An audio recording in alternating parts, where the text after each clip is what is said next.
Radio adalah bagian pemersatu bangsa. Ayo dengar radio, satu suara berjuta telinga. Saya Joko Widodo, Presiden Republik Indonesia.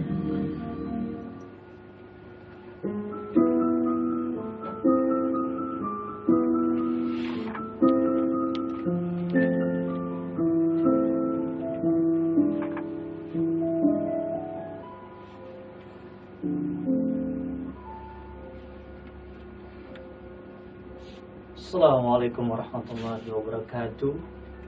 Selamat siang, salam sejahtera. Semoga semuanya selalu dalam keadaan sehat walafiat dan diberikan perlindungan oleh Tuhan Yang Maha Esa. Amin. Kembali lagi saya Angga Sumomiharjo akan menemani awal siang Anda dengan acara bincang-bincang santai. Kali ini kita akan membahas banyak hal,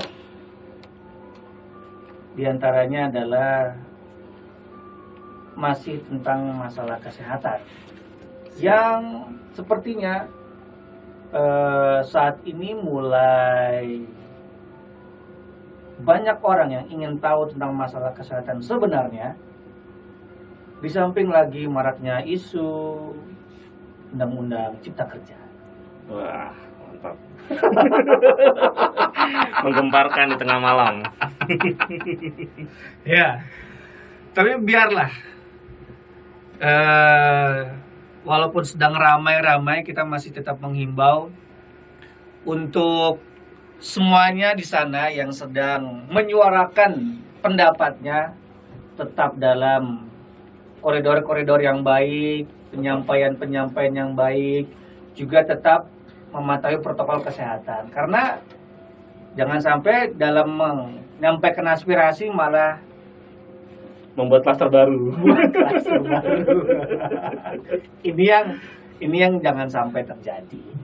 Oke, masih ditemani oleh narasumber kita saat ini dengan Pak Imam Prabowo.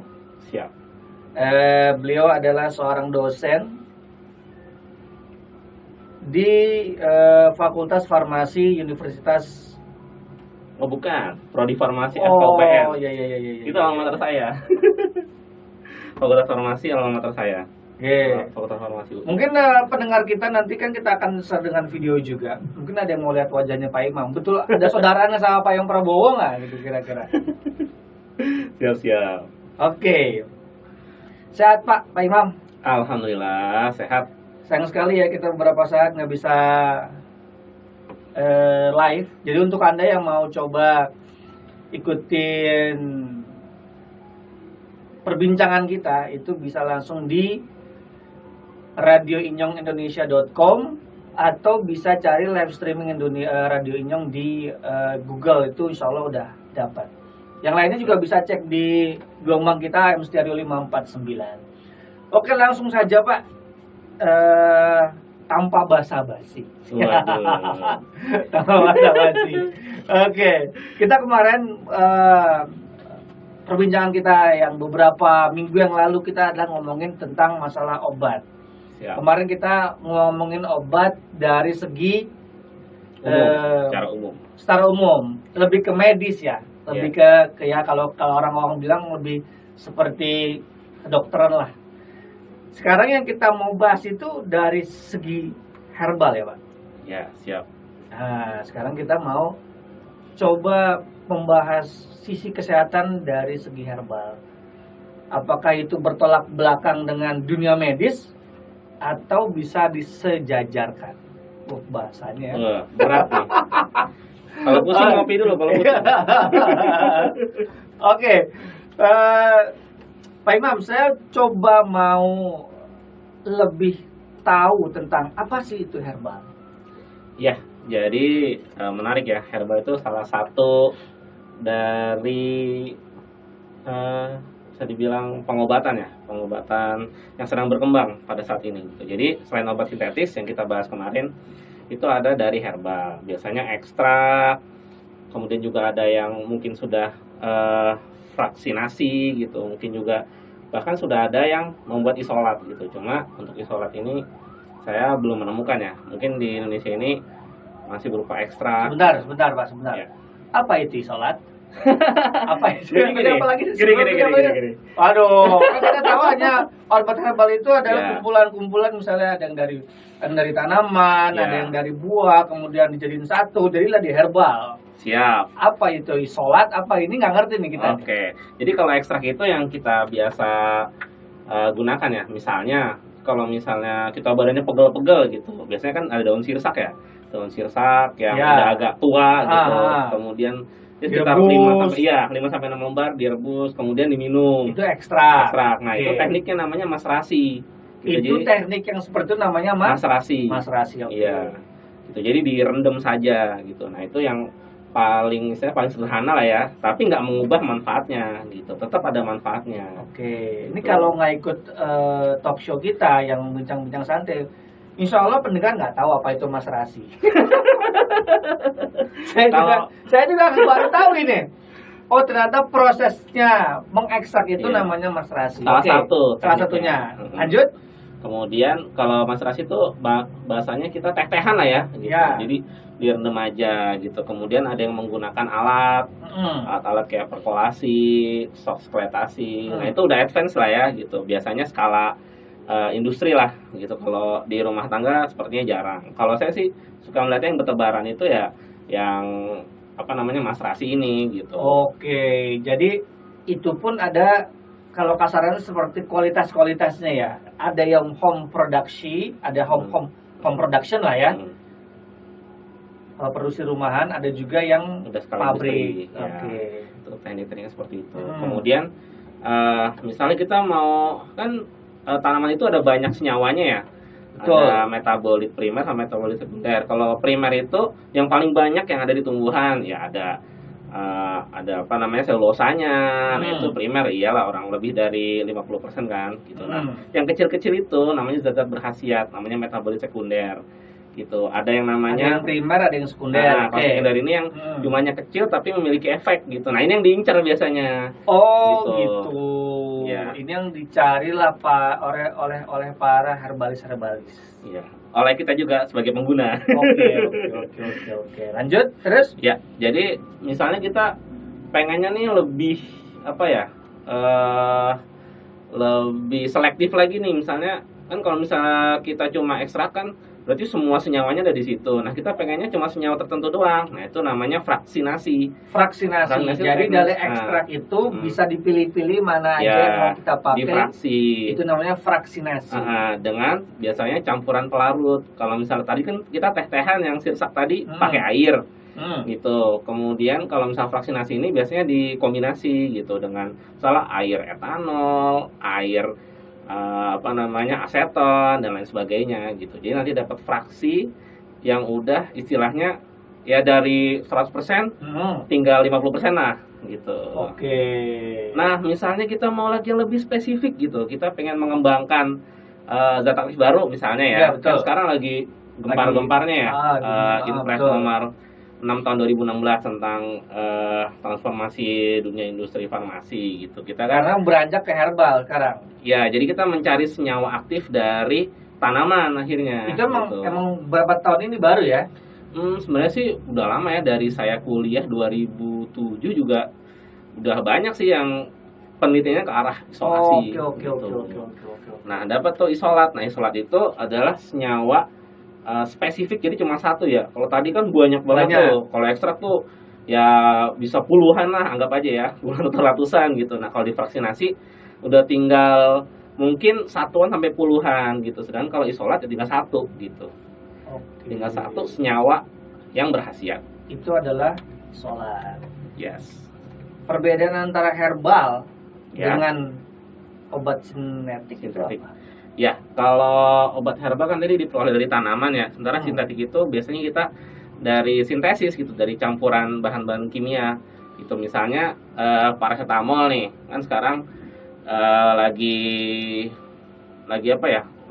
hot-hotnya kita mau bikin bahan baku sendiri gitu. Kan dulu sudah pernah tuh lihat PT Riasima membuat paracetamol sendiri gitu, tapi kan gagal ya, akhirnya gagal berkompetisi, akhirnya ya bahan baku dari luar yang banyak masuk ke Indonesia gitu. Nah sekarang sedang digaungkan kembali bikin produk sendiri, bahan baku sendiri. Nah Yang paracetamol, sintetik. ya paracetamol kan Oke.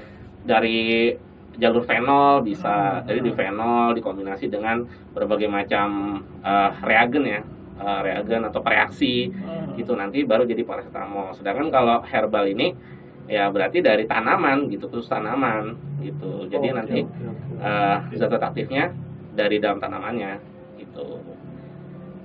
Itu bedanya herbal dengan sintetik. Sekarang saya mau coba tanya tentang tingkat keamanan herbal itu seperti apa. Oke, menarik nih. Stop dulu, jangan dijawab. Oke, Kita siap. akan jawab itu setelah pesan-pesan yang berikut ini. Oke, untuk Anda semua tetap di AM Stereo 549. Jangan kemana-mana, kita bisa dipantengin di streaming radioinyongindonesia.com. Masih dengan saya Angga Sumimarjo dengan Pak Imam Prabowo dengan Siap. bincang-bincang santai. Jumantoro ing kekono lumantar gelombang AM gangsal sekawan songo. Inyong Nah, kemarin ini nggak fungsi nih Pak. yang naik gini. Ini kan ada suaranya nih. Kalau dinaik hilang. Ini nggak fungsi kemarin, ini naik speaker nyala terus. Serem banget kayak gitu. Oke, masih di AM Stereo 549, masih dengan saya Angga Sumiharjo dan Pak Imam Prabowo, masih di Ya. bincang-bincang santai. Herbal, memang di masyarakat kita sekarang memang lagi marak penggunaan obat herbal karena mungkin banyaknya kasus di mana masyarakat sudah mulai awareness-nya lebih tinggi. Karena biasanya obat dari medis itu banyak menimbulkan efek samping. Ada yang seperti itu. Makanya banyak masyarakat yang sekarang mungkin beralih ke herbal. Untuk kita panjang lebar lagi mengenai herbal, sebelum kita jauh ke sana, Siap. sebetulnya herbal itu aman nggak sih Pak? Oke, kita tinjau dari keamanannya. Jadi kalau herbal tadi saya udah cerita ya bahwa senyawa yang berkhasiatnya itu adalah senyawa metabolit sekunder. Berarti kan jumlahnya kecil ya. Jumlahnya kecil, nah otomatis efek sampingnya pun juga akan minimalis ya. Walaupun kita juga harus tetap ketika kita mau pasarkan ya, kita mau pasarkan entah itu jadi jamu, OHT, syukur-syukur fitofarmaka, nanti kita kaji itu 3 itu apa gitu. Nah, jadi tetap harus diuji keamanan ya, uji toksisitas ya. Gitu. Agar bisa digunakan secara aman. Ya, kita bisa ngitung LD50 kayak kemarin yang saya ceritain. Iya. Ngitung toksisitas letal ya. Nah, jadi 50% hewan uji mati, ya berarti di situ dosis LD50-nya. Nah, jadi memang lebih aman, tapi menggunakan obat herbal itu harus istilahnya apa ya? Ekstra sabar ya, karena kan konsentrasinya kecil, jadi jangan diharap sekarang minum, sekarang sembuh gitu. Oke. Harus sabar. Jadi yang perlu banyak diperhatikan oleh pendengar semua atau pemirsa. Jadi kalau misalnya Anda semuanya mengkonsumsi obat herbal, berarti perlu diingat bahwa dia ada proses untuk bisa sembuh. Iya. Ya nggak? Ya. Nggak kayak orang pusing terus minum paracetamol sembuh tuh nggak seperti itu. Jadi emang butuh proses dia ya. Karena Nah berarti efeknya kecil. untuk misalnya kita menggunakan obat herbal yang aman, berarti ini yang sudah keluar izinnya ya kan? Yes, benar. Soalnya kan banyak masyarakat atau banyak siapa ya namanya pengobatan alternatif, dia mempunyai herbalnya sendiri, Iya. racikan sendiri. Nah itu kalau dilihat dari sisi medis, itu apakah aman, apakah berisiko atau gimana tuh Pak? Oke, sekarang kita masuk ke ranah regulasi dulu ya. Wah, ini udah mulai buka buku nih. Udah mulai buka buku. Ini nggak bisa apa lagi gini. Kalau hukum emang saya nggak bisa. Iya. Emang harus tepat sesuai regulasinya. Benar. Karena nanti saya diprotes gitu. Apalagi kemarin habis keluar apa tuh? Omnibus Law ya. Bukan. Omnibus Law. Benar Wesley. Tiba-tiba keluar, tiba-tiba menggemparkan. Ya. Jadi teman-teman, seluruh inyong sekalian, jadi untuk kita lihat keputusan Kepala BPOM RI nomor HK.00.0.4.4.241 tentang ketentuan pokok pengelompokan dan penandaan obat bahan alam Indonesia. Jadi berdasarkan pasal 1 ayat 2, berdasarkan cara pembuatan serta jenis klaim penggunaan dan tingkat pembuktian khasiat, obat bahan alam Indonesia dibagi jadi 3. Pertama jamu. Oh, jamu itu yang udah kita sering lah. Oh iya. Kalau ada kayak logo jamunya ya. Nah, benar. Nah, itu berarti dia udah sertifikasi berarti ya. Nah, kalau jamu itu sendiri pertama harus aman gitu. Oke. Harus aman. Kemudian klaim khasiat dibuktikan dengan data empiris. Jadi misalnya berdasarkan nenek moyang saya, berdasarkan keluarga saya, berdasarkan mungkin masyarakat daerah bla bla bla gitu. Itu dinamakan uji empiris. Itu berdasarkan berdasarkan empiris. Jadi berdasarkan si anu itu ya kearifan lokal lah. Ya betul. Kearifan lokal gitu. Jadi klaim lebih kayak orang testimoni ya. Iya. Benar. Kurang lebih seperti itu. Iya, kalau bahasa gampangnya orang saya tuh testimoni ya. Terus kemudian karena dia dengan data empiris, maka harus diawali dengan kata-kata ya, klaimnya secara tradisional digunakan untuk bla bla bla gitu. Jadi nggak boleh ujuk-ujuk dapat menyembuhkan. Harus ada kata-kata secara tradisional digunakan untuk misalnya mengurangi sakit gitu, kembung, mual. Ya. Kan biasanya kalau herbal banyak ya yang untuk mengurangi mual, kembung, flu. Ya. Itu kan udah berkembang banyak di sekarang ya. Ya. Nah itu mesti ada awalannya seperti itu. Secara tradisional gitu, jangan langsung untuk menyembuhkan. Jadi kalau misalnya ada orang yang mengklaim dia punya obat herbal, terus misalnya di kemasannya dapat menyembuhkan penyakit ini. Tuh hati-hati, kena sidak. Secara BPOM ya. Iya, di BPOM berdasarkan keputusan Kepala BPOM RI. Oke. Kemudian juga harus memiliki persyaratan mutu yang berlaku. Ya iyalah gitu. Kalau misalnya misalnya jamu menggunakan rimpang jahe, ya gitu. Nah berarti rimpang jahe yang digunain, jangan dioplos. Jangan dioplos menggunakan rimpang kunyit atau mungkin menggunakan bahan lain yang di luar dari rimpang jahe. Gitu. Jadi ya namanya bisnis ya, mungkin biar berkah, harus amanah ya, harus sesuai gitu. Betul. Seperti itu sih. Kemudian yang kedua nih OHT, obat herbal terstandar. Oke, OHT, obat herbal terstandar. Gitu. Nah ini lebih kompleks dibandingkan jamu gitu. Jadi kalau OHT ini ya pasti harus aman ya gitu. Kemudian yang kedua, klaim khasiat dibuktikan secara preklinis. Gitu. Jadi preklinis sama uji klinis itu beda ya? Oh, berbeda. Oke. Saya baru tahu. Ada preklinis, ada uji klinis. Jadi kalau untuk UHT itu harus uji preklinis. Apakah itu preklinis? Oke, uji preklinis itu adalah uji efek farmakologis pada hewan uji. Pertama untuk mengetahui efek farmakologis, kedua untuk mengevaluasi keamanan produk gitu. Jadi itu hewan ke uji, hewan bisa tikus, bisa mencit. Nggak bisa uji coba ke manusia ya? Oh itu nanti namanya uji klinis. Oke, jadi preklinis itu adalah uji kepada hewan. Setelah itu lulus, baru nanti masuk uji klinis. Ada fase 1, 2, 3, 4. Yang kemarin ngasih tahu. Nah itu 3. Oke, iya. Gitu. Nah, kalau uji klinis sendiri ada fase 1, 2, 3, dan 4. Kalau fase 1, dia sukarelawan sehat berjumlah 25 sampai 50 orang. Sukarelawan gitu. Sehat. Subjek penelitian lah. Oke, yang fase keduanya? Kemudian fase kedua itu pasien tertentu.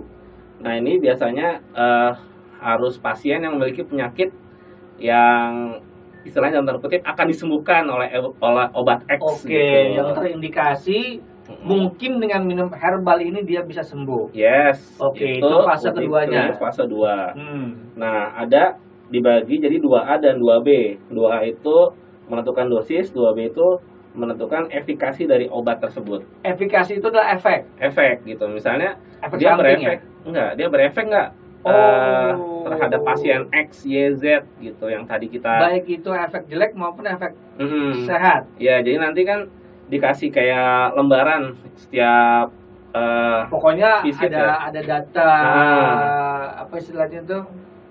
data keluhan lah, Data misalnya keluhan hari lah. pertama rasanya gimana, pusing-pusing, mual gitu. Nah, tulis jujur gitu, harus jujur. Itu fase kedua. Ya, kemudian ada fase ketiga, nah ini lebih banyak orangnya, 300 sampai 3.000 orang pasien.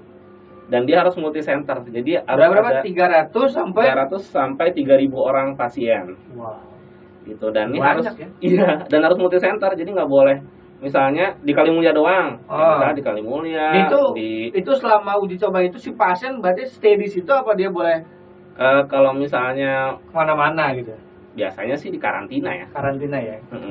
Gitu, biasanya di karantina sih. Nah, ini nanti untuk fase 3 ini diamati perbandingannya dengan obat yang existing atau obat yang sudah ada. Tunggu sebentar. Jadi kalau misalnya kita masuk fase 2 nih, untuk bisa ke fase 3 berarti kan si fase kedua ini harus lolos. Lolos. Apa aja persyaratan untuk mesti lolos itu? Ya, kalau untuk fase 2 berarti dia terbukti berefek Efek baik sesuai kan? dengan klaimnya. Oke. Gitu. Berarti kalau misalnya ternyata pas diuji cobakan di fase kedua ternyata tidak ada efek sembuh, berarti nggak bisa masuk fase 3. Fase 3. Berarti dia diulangin lagi dong kan? Ulang lagi. Obatnya itu kan prosesnya ekstrak segala macam terus masuk UHT, mulai fase 1 lagi. Ya. Fase 1 lulus, fase 2. Kalau nanti baru kelihatan perkembangan baiknya terhadap orang yang diklaim tentang obat ini baru mau fase 3. Iya, jadi setiap kita kelar di uji fase masing-masing ini ya, uji klinis fase 1, fase 2, itu kita report ke BPOM gitu. Oke. Harus report ke BPOM karena dia badan regulasi yang berwenang ya dalam hal pengedaran obat dan makanan di Indonesia. Ya. Gitu. Jadi kalau BPOM Ini menarik nih. Ini saya mau hubung-hubungkan dengan undang-undang yang baru, takutnya saya tersalah lagi. terciduk Pak. Karena katanya klaimnya kan termasuk urusan untuk masalah UKM ya, untuk perizinan masalah halal segala macam itu katanya mau dibantu sama pemerintah. Oh, iya kan? Sentralisasi. Jadi terus kalau udah fase 3 selesai nih, ya, diuji 300 sampai 3.000 orang. Ternyata berefek. Berapa persen? Kalau harus bisa lolosnya dia. Nah, itu ada kriterianya itu, cuma saya kurang paham. Nanti bisa lihat di rujukan regulasi yang dikeluarkan sama BPOM atau Kemenkes ya. Apa masing-masing obat berbeda apa dipukul rata sama aja? Sama aja ya. Ada persyaratannya. Nah, kalau dibuktikan dia ternyata berefek dan tingkat keamanannya tinggi, itu berarti dia sudah siap dipasarkan. Nah, dipasarkan itu masuk fase 4, post market surveillance atau mengawasi pasar gitu. Jadi kalau nanti misalnya ada keluhan atau efek samping yang parah, ya obatnya ditarik. Oke, setelah fase 3 lolos, dia boleh memasarkan produk itu, cuman dalam masih pengawasan. Jadi mereka mencatat. Oke, kalau misalnya ternyata bermasalah, ditarik. Makanya banyak beberapa obat herbal yang masuk ke apotek itu tiba-tiba ditarik BPOM, mungkin gara-gara itu. Ya bisa jadi ya, karena itu. Mungkin ada keluhan, mungkin ada efek samping yang mengkhawatirkan ya, mungkin bisa membuat cacat atau teratogenik ya, membahayakan bagi ibu hamil atau sebagainya. Oke. Tadi kita udah ngomongin tingkat keamanan, kita udah ngomongin jamu itu apa kan? Kemudian kita masuk jamu ke OHT, terus masuk ke sekarang fitofarmaka. Nah, fitofarmaka. Oh, tadi lupa, OHT itu klaimnya sesuai dengan pembuktian tadi gitu. Jadi secara preklinis sudah terbukti bla bla bla. Sudah terbukti dapat menyembuhkan penyakit masuk angin. Itu angin, diare, ya terserah lah dari klaim. Beda sama jamu. Kalau jamu dia awalnya ada secara tradisional. Ini bisa menyembuhkan penyakit gatal-gatal. Digunakan untuk panu, kudis, kurap. Pakailah herbal ini. Itu kalau jamu. Tapi kalau misalnya OHT telah terbukti secara preklinis. Oke, telah terbukti secara preklinis dapat mengurangi sakit kembung. Ya. Misalnya, contohnya mengurangi, bukan mengobati berarti ya? Apa bisa juga klaimnya mengobati? Jarang sih, biasa digunakan untuk apa? Ya, misalnya kan digunakan untuk mengurangi gejala ini, jarang yang mengobati ya.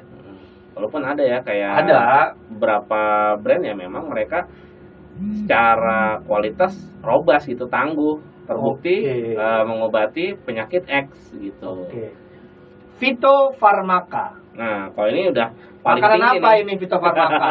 Fitofarmaka ini lebih tinggi daripada OHT, maksudnya tingkat keamanannya. Tapi ini lebih herbal baik. juga. Herbal juga.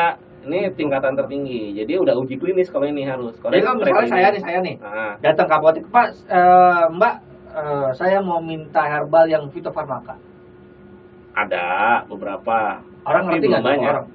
Orang Tahu ngerti kan nggak? ada ini, ada lambangnya. Oh, Lambangnya ada masing-masing beda. Jamu kayak tadi. jamu ada jamu, UHT, OHT ada lagi tuh, kayak gitu lambangnya lah pokoknya. OHT. OHT. Saya kok UHT mah susu. Ya? Halus kali ini. Oke, OHT, Lapar. obat herbal terstandar. Iya. Fitofarmaka. Kalau fitofarmaka ya udah banyak ya, kayak misalnya ya, boleh sebut merek sih. Boleh. Iya, Nanti kalau- kita tit gitu ya. Gampangnya ya kayak Stimuno, kayak apa tuh Kurkuma. kurkuma yang dikeluarin sama Soho kalau nggak salah yang Oh buat iya. mengobati hati. Ini contoh. Contoh, Contoh adalah gitu. salah satu merek yang dia sudah fitofarmaka. Gitu. Makanya jangan kaget kalau harganya Mahal. lumayan. Mahal memang. Nah, karena memang prosesnya berat ya teman-teman ya. Iya. Guru-guru sekalian, Oke, gitu. oke. Jadi tahu kenapa itu obat mahal. Jadi dia sudah melewati fase jamu, fase OHT, dan jadi fitofarmaka, ya kan? Iya. Betul. Jadi sudah mulai tercerahkan ya. jadi panjenengan semua pendengar Inyong Radio. Jadi itu kita baru masuk dalam obat herbal itu apa, kemudian bedanya sama obat sintetik apa. Ternyata tidak Sama ribetnya ya. Sama ribetnya. tidak segampang yang kita Iya. pikir. Benar. Kalau kita kira kan wah, obat herbal dari mulai tunggu-tungguan, diulek-ulek, direbus, terus disaring, diminum, ternyata nggak sesimpel itu. Heeh. Jadi ada proses yang harus dilalui agar kita sebagai konsumen bisa mendapatkan khasiat juga bisa aman. Ya. Oke, kita akan masuk di segmen terakhir nanti. Kita akan bertanya, ini agak panjang kayaknya, beredar mengenai rumor-rumor tentang obat herbal itu apa dan bagaimana cara menyikapinya. Lah, ini Ya. yang biasanya masyarakat banyak sering salah atau salah kaprah atau mungkin salah penggunaan atau mungkin obat yang digunakannya itu herbal bohongan. Ya, so jangan kemana-mana, tetap di AM Stereo 549, juga di streaming kita di radionyangindonesia.com. Jangan kemana-mana, masih dengan saya Angga Sumardo dan Pak Imam Prabowo di Bincang-Bincang Santai. Songo. Inyong Radio. Radione Inyong.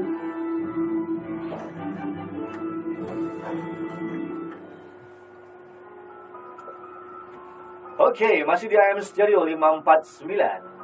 Dengan saya Angga Sumardo dengan masih Pak Imam Prabowo, masih di Ya. Bincang-Bincang Santai. Kita masih ngobrol tentang obat dan herbal. Kali ini masih tentang herbal.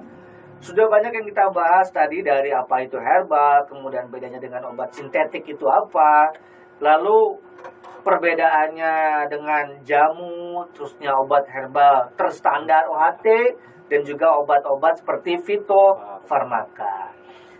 Lalu bagaimana mengenai rumor yang beredar di masyarakat tentang penggunaan herbal? Apakah herbal ini memang baik atau herbal itu tidak? Apakah penggunaan herbal itu ada dosisnya atau bisa sembarangan diminum? Apakah bisa menyembuhkan penyakit tertentu apa cuman mengurangi? Kita akan bahas di segmen kita terakhir ini, di 10 menit terakhir lah. Mudah-mudahan Anda semua di rumah bisa memetik manfaat dari apa yang kita perbincangkan di sini. Oke Pak Prabowo, apa betul sih rumor yang beredar tentang obat herbal? Terus kita nyikapinnya gimana? Oke, jadi kalau rumor mengenai obat herbal, teman-teman coba cek di referensi yang terkait ya.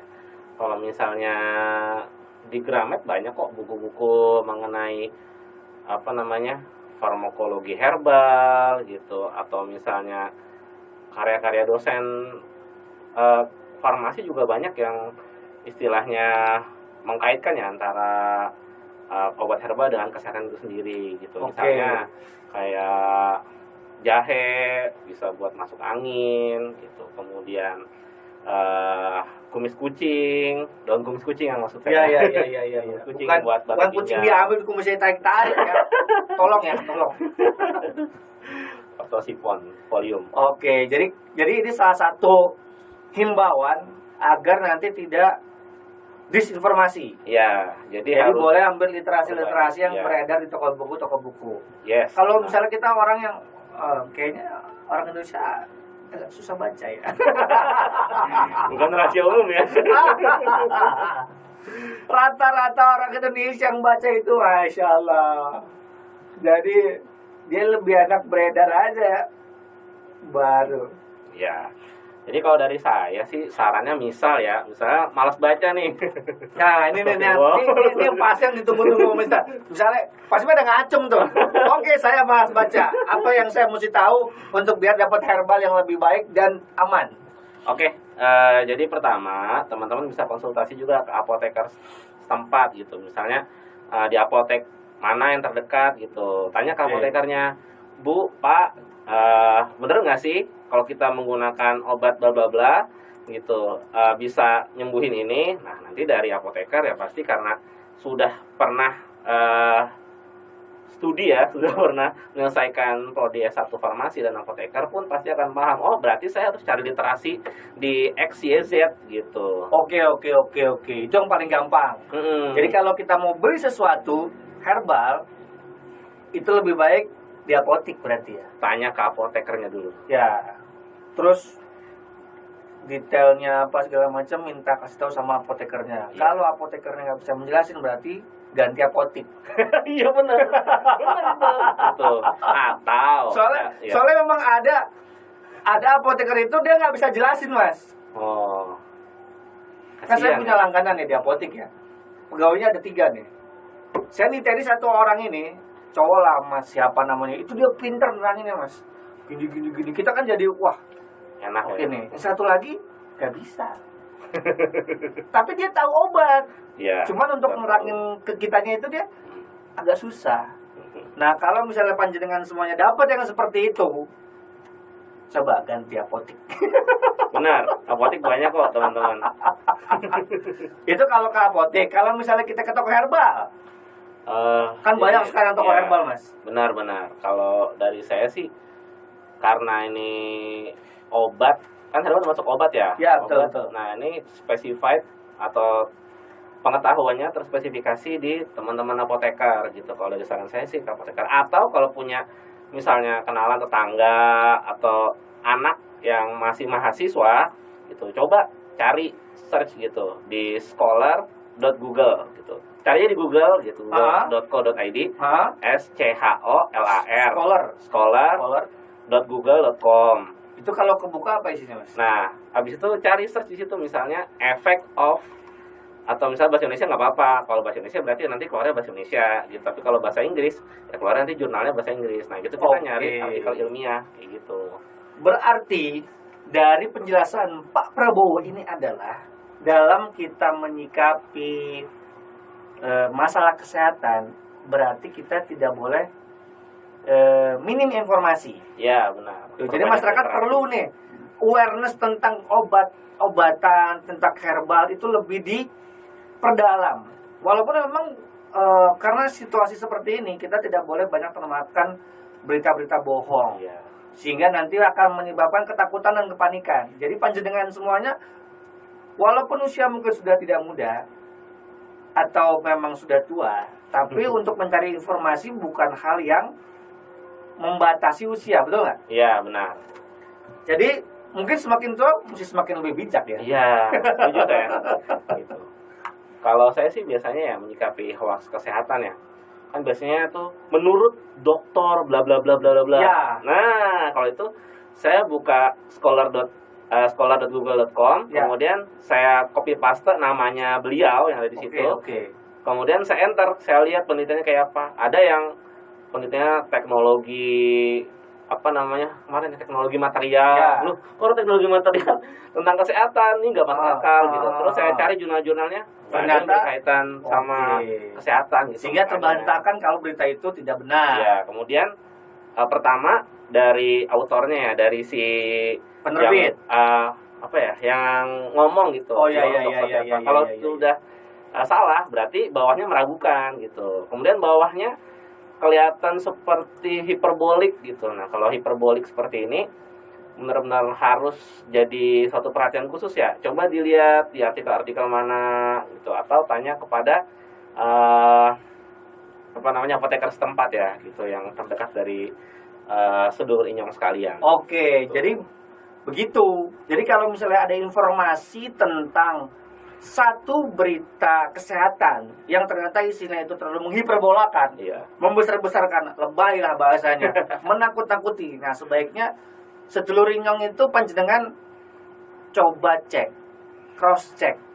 Karena di internet banyak tempat yang bisa dijadikan acuan, yang terpercaya, yang bisa dijadikan untuk bahan referensi, sehingga tidak termakan berita bohong. Iya. Ya, Benar. kalau seperti itu. Pak Prabowo, tampaknya kita sudah mendekati akhir. Kira-kira apa yang mau disampaikan lagi? Oke, kalau dari saya sih ya, mengingat jumlah pasien positif COVID yang nggak turun-turun gitu, maka Tapi kemarin klaimnya turun. ya di minggu ini ya, Ya. DKI itu melonggarkan di PSBB transisi dengan mengklaim menurun. Mm. Terus kemarin juga pas nasional, dokter siapa tuh yang cewek? Oh, Yang- Raisa. Ya. Raisa, Kota Semarang. Saya emang kalau dia ngumumin saya lihat. Oh, bapak banget ya.